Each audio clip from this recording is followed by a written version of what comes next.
The greatest thing about working on a Spider-Man game is that you're working on a Spider-Man game.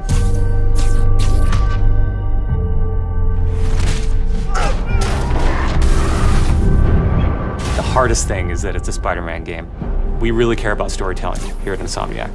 And I think that's how we go into every day we come here. There's this push to really get it right. One of the most compelling things about Spider-Man is just when Peter Parker and Spider-Man's worlds collide. And we've tried really hard to weave the two stories together to create a story that is not necessarily just a superhero story, but a human story as well. So this Spider-Man is a little different. He's older, he's 23, so he's been Spider-Man for 8 years, and kind of like an athlete in the prime of his career, he's starting to get good at the Spider-Man thing. The nice thing about playing an experienced Spider-Man is that he's already familiar with his powers, right? He's not just discovering them. We always think of Spider-Man as, we call him, the acrobatic improviser.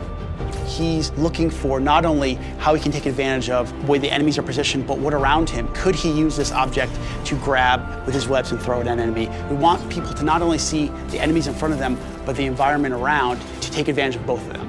He also knows that the criminals out in the city know how he works as well, so he's got to mix it up. So even though he is more experienced, the challenges are going to be bigger than he's ever faced before. Spider-Man has a rich history of having great stories. The core of our story is this duality between being Peter Parker and being Spider-Man.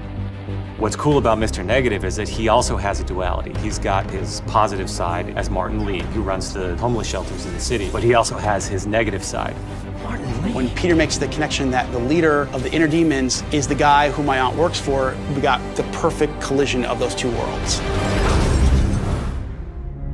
So many people have their own vision of what Spider-Man should look like, what he should sound like, and in the end, we just have to put a new and fresh twist on who he is. And for us, it's really, really important to deliver those big spectacle moments, those near impossible scenarios that only someone like Spider-Man can survive, and put you in that action. You got this, you got this, you got this! We understand what this character means to people in here, and we're making this game with a lot of heart, and we're going to do whatever it takes to give people the ultimate Spider-Man experience, the game that they've been waiting for.